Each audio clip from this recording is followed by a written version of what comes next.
Good evening and welcome to a special edition of the Mitch'nandMauck'n podcast. I am Mitchell and I am joined as always by the former United States champion of the world.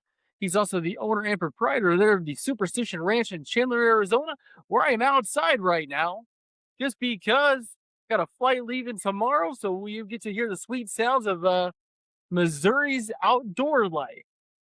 And it's 115 degrees at 9 o'clock p.m. And Midwest humidity is no joke, brother. No, I feel for you, because I know what that life is like, being at 115 degrees. So, let's, take it slow tonight. Drink plenty of water while we're recording so that, you stay hydrated. We want you to get through this. I appreciate that. But you know what's not hot, Tyrell? The St. Louis Cardinals. 2-5 out of the All-Star break, and they've been bad losses. I have been completely disinterested myself watching it, and it's been not exciting. 2 out of 3 against the Reds, 2 out of 3 to the Angels. On a time when we thought, hey, they're gonna flip the script, they're gonna turn this thing kind of get hot again right before the deadline, and the wheels have fallen off the bus. What's kind of your thought as a bad loss to the Reds again today? It has been, same as you. I have been disinterested. Today they had a little fight in them. Yesterday, 7-0 win. I liked that. But it's just been chasing pitches. They don't look good fundamentally on the base paths.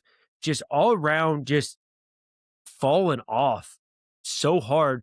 And I wonder, it's same things happen to a lot of Ollie's teams. And I get to wondering if like he gets them hyped up for the first half of the season and then they fall off in the second half of the season. That longevity, or that what he's preaching just isn't that message isn't reiterating and matching with the energy they're putting out. Yeah, they've fallen flat every year he's been in charge in July. They got lucky with the pool holes home run starters there in August. It kind of got them through the playoffs his first year, but since then they have fallen flat. They're gangbusters in May and June. Interesting stats I want to bring up to your attention over the last 7 games. Dustin May, 6 innings, 1 earned run. Andre Palante, 7 innings pitched, no earned runs. Kyle Leahy, 6-2. Michael McGreevy, 6-4. Not great, but that's average. Hunter Dobbins, 6 innings, no runs. Libby, 5 in the third, 5 earned runs. More on Libby in a second. And then Kyle Leahy again, 6 and an earned run. That's a grand total of over the last 7, 42 and 2/3 innings pitched with 13 earned runs. I did the math on a calculator because I'm not a math guy for a 2.74 ERA. You'll take that. All day. The bullpen, on the other hand, and here's where it gets gross: 29 and a third innings pitched, 19 earned runs, for a 5.76 ERA. Ooh, ooh, ooh. This bullpen is atrocious and has been run to the ground, and there's nothing left in the tank. No, they're exhausted. Everybody coming back and forth on the shuttle from Memphis to help them out. They just signed somebody from the Brewers organization. They got that DFA'd to help with the bullpen. We hope, but outside of George Soriano, there is nothing in that bullpen to help them. Like we've said, they have burned out those arms. They rode them hard early, and the wheels have fallen off on that bullpen now. Interesting, they didn't go to Dustin May today. There was a report later that he was a little under the weather, but 10 pitched in the last 4 days, yeah, and May's not available. You kind of knew the bullpen was going to blow it in the 10th. You just had that vibe. Yeah, and that's Swanson's MO anyway, to blow it, puts himself in bad positions to have the ending that you had today. And the offense has been missing completely. The power's gone, averaging about 3 runs a game. Is it time for the fire sale? Yes, yeah, I think, what we've seen since they've come out of the break is a team that is below 500 baseball when they're playing above 500, because we're right there. We're at, right there at almost 500 baseball. They've been playing beneath that since for last 25 games. I think they've been below 500. It's time. They came out like gangbusters, but I think it's time to start taking phone calls on a lot of people. 4 games against the Cubs this week. No pitching probables yet. We'll talk about that in a second. There's a good chance they get swept this week, if not 1-3. Absolutely, Cubs are playing good baseball right now. Their offense is on a bit of a swoon, but their pitching has really held up for the Cubs. Dustin May is scheduled to be follow turns to throw Wednesday. Does he make that start? No, he had a good outing the other day, so and he had a good pitch, and so I think that was his last performance. I don't think well, you know what? Let me take that back. Yes, he'll make that start because team wants to see him put it back to back. If he has a bad start, it's going to be less. You're going to get return for him. But if he has a good start, he's going to push himself into that higher tier of prospect conversation. I don't know if he makes it. I think there's a pitching needy team that wants to steal a start and will make a move probably tomorrow while I'm in the air. That's just the way it tends to go. Big Cardinal news always happens when I'm at team camp or when I'm traveling. I don't know if he's on the roster come Tuesday night. Baseball is a business, so we will see. And I do like that option of that steal a start thing. So we'll see. There's been it's just all speculation and rumor right now. I mean, nothing. And when you go early like this, you're not going to get quite the big haul that you could later on as you get to the deadline. But you're absolutely right. There is going to be that pitching hungry team that's going to come knock on the door and probably overwhelm you with an offer. And speaking of overwhelming with offers, let's put tonight's trade spotlight on Andre Palante. He's got 2 years of control left after this. He's pitching kind of above his ability. What kind of trade package do you get back from Andre Palante? And you can put him on the block because he's kind of what you're saying you want. Young, he's under 30, cost controlled arm. Why not? You should take field offers on every single person on your roster. It does not mean you have to sell them or trade them. You can take offers and see what their trade value is worth, and you never know if it might blow you away. But I don't think Leahy or Palante he's pitching over his heels right now. I maybe a top 25 prospect, top 50 prospect, because teams yes want pitching, but they also the vibe of baseball has changed. They don't want that pitch to contact guy as much as they say. The talking heads say that, but I feel like the organization still love a good pitch to contact guy. And he's going to go out and give you 6-3. I mean, he's going to be very steady. But is he going to make a postseason start for you? And those contenders are looking for a guy who they can slot in a postseason game.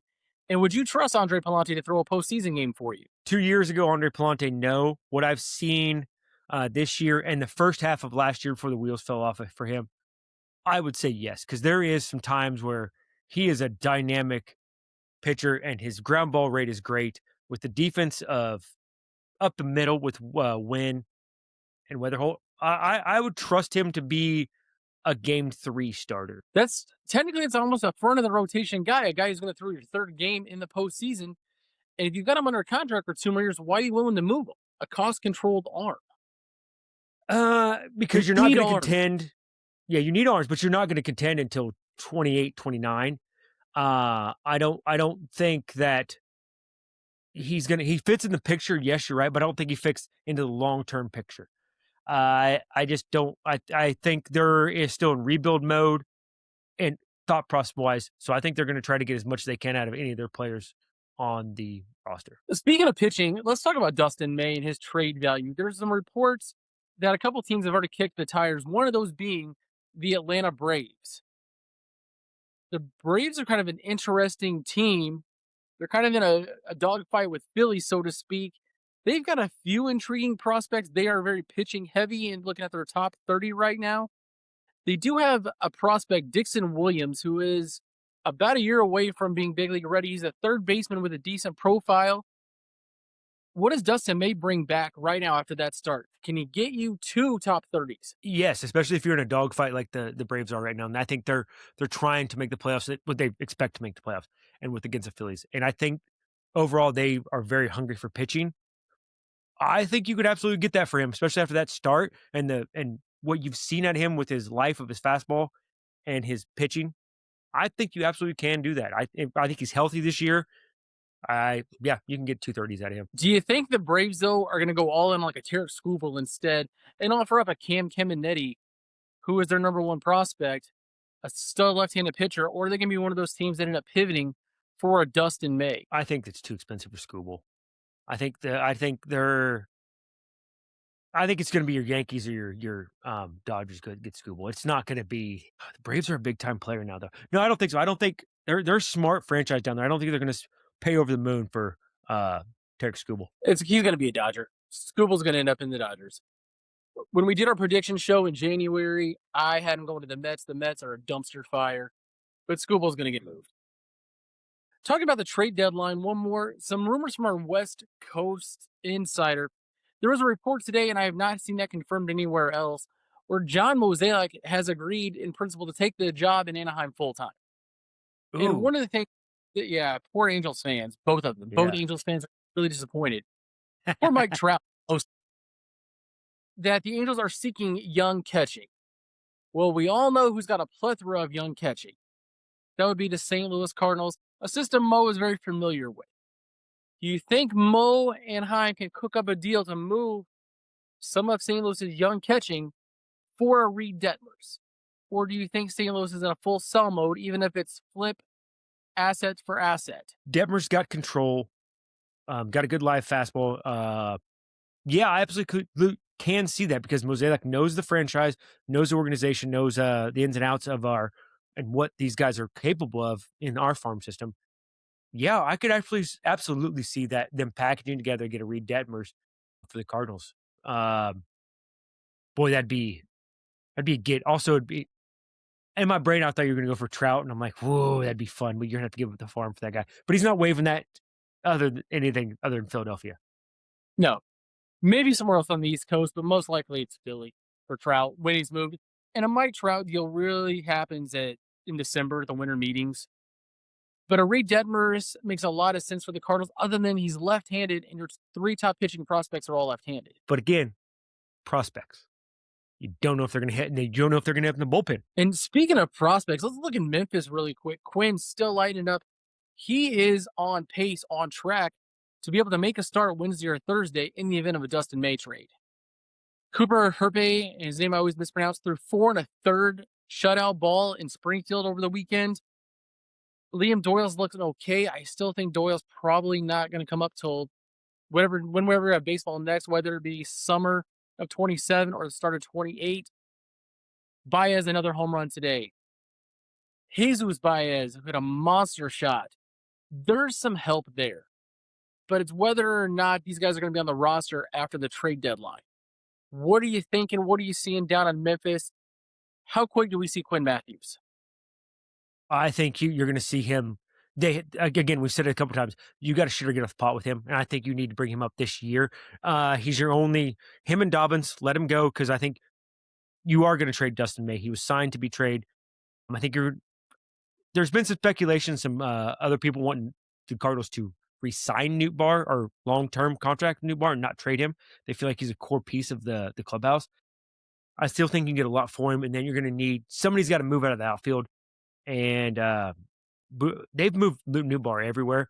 I'd love to see Baez come up and just see what he's got. Put him on that 40-man. See what's up. Yeah, Quinn's going to be seeing this probably August. Well, we'll talk more about that on our trade deadline special, August 3rd. We'll go, if anything, we'll go that night for a little bit just to kind of talk about the deals around baseball.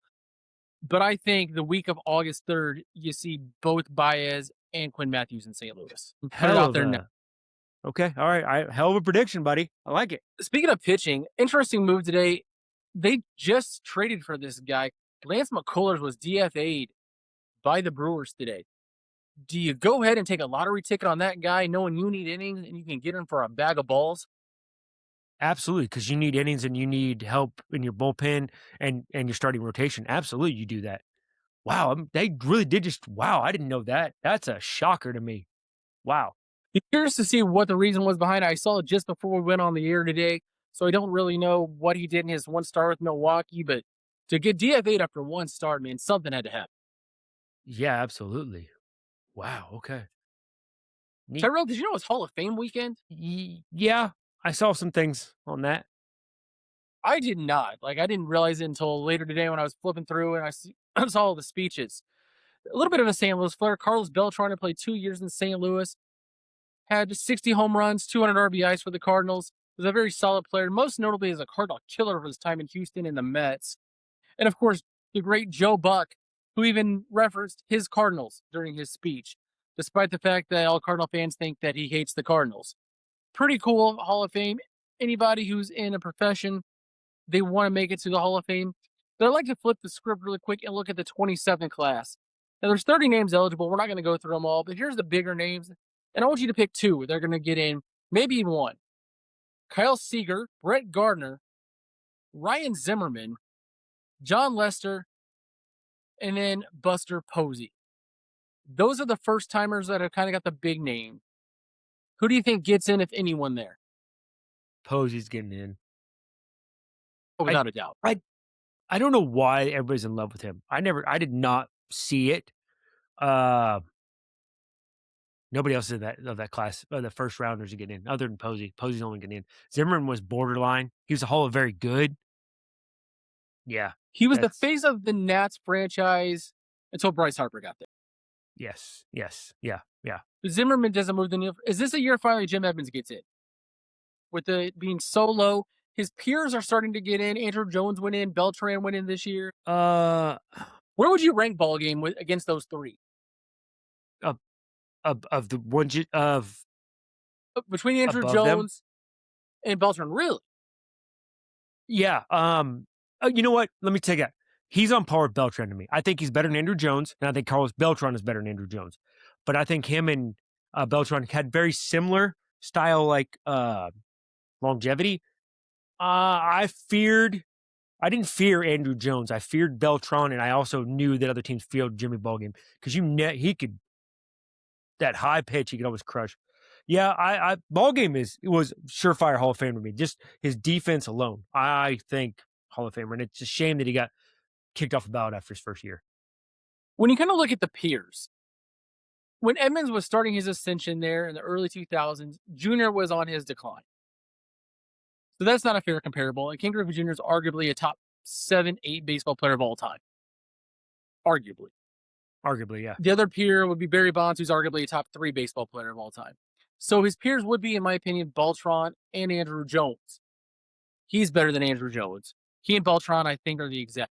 I agree with you completely. So I think it is time for Jim Edmonds to get into the Hall of Fame. And hopefully we'll see that happen next year. But it's going to be a Veterans Committee vote. I don't see it happening. The Hall of Fame is a sham because they refuse to put steroid era players in there. Without Clemens, without McGuire, without Bonds, the Hall of Fame is bullshit because the writers have just decided 15 years of baseball didn't happen. Yeah, they're whitewashing the history of what actually went on with this sport. And if they want to bring it back, like the steroid era saved baseball, and they forget about that.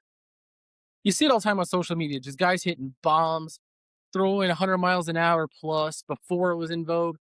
But no, just we're going to forget the late 90s, middle 2000s. All because, and it was out there in the open. They knew it was going on. They just were like, oh, they buffaloed us. Like, no, you guys knew the stories happened. It wasn't illegal at that point, and then suddenly it's illegal, and now it's a big deal. So You didn't cover it because writing about those guys paid your bills. uh-huh.